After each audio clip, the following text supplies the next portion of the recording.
Ética e Política, por Renato Janine Ribeiro. Professor Renato Janine Ribeiro, ainda falando sobre democracia.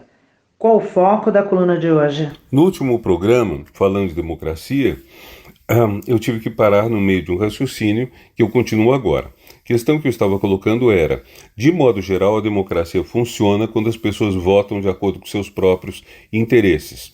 Interesse, no caso, tem um sentido essencialmente econômico. Toda a sociedade se divide entre pessoas mais pobres e pessoas mais ricas. Pessoas mais ricas querem conservar o que têm, a renda, o rendimento mensal, anual que elas têm, e também as propriedades que acumularam, seja porque as adquiriram, seja porque ganharam por herança. Esse quadro geral leva então que os mais ricos votem mais à direita para conservar o que têm e os mais pobres mais à esquerda para progredirem na vida, melhorarem. Como a riqueza não é algo dado individualmente apenas, quer dizer, não é fruto apenas do seu esforço, mas de um conjunto de políticas públicas, é inteiramente justo que cada um milite para a defesa do seu interesse. Pode haver políticas públicas que favoreçam os mais ricos e pode haver políticas públicas que favoreçam os mais pobres.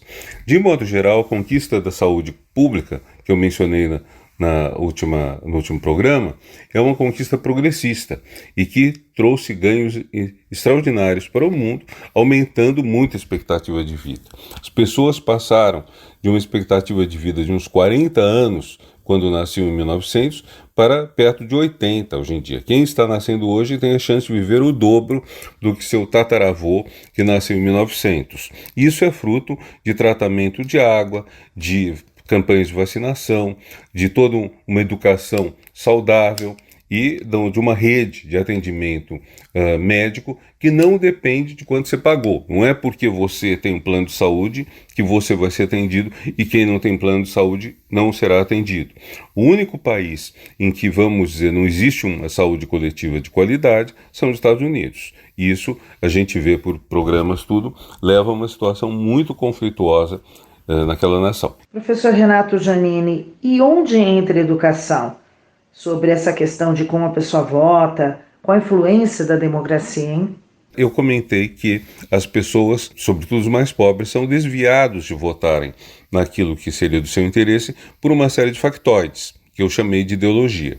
Por exemplo, ideologia de gênero, que o governo quereria, diz todo um grupo extremamente reacionário, o governo pretenderia que o homem virasse mulher, mulher virasse homem, etc. Isso eu disse.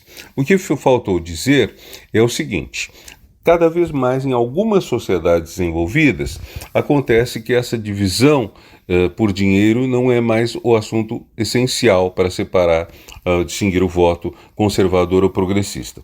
Isso é particularmente visível nos Estados Unidos, que mais uma vez são exceção.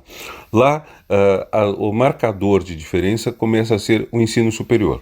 Quem tem ensino superior tem mais tendência a votar nos democratas. Quem não tem ensino superior, quem tem uma educação apenas básica, mais tendência a votar nos republicanos, que, com o passar do tempo, deixaram de ser um partido democrático, não estou falando democrata, democrático, e se tornaram uma força de extrema-direita, praticamente um puxadinho do ex-presidente Trump. Então, o que nós temos aí é que a educação passa a ser um fator importante para a definição de pautas democráticas que não são apenas pautas de distribuição de renda, mas começam a ser pautas de valores. Então nós temos uma série de valores que vão emplacando, por exemplo, a defesa do meio ambiente. A defesa do meio ambiente, sim, atende a interesses humanos, mas não especificamente a interesses dos mais pobres. Embora, claro, os mais pobres sofram mais com a poluição do que com os mais ricos, até pelo tipo de residência que têm.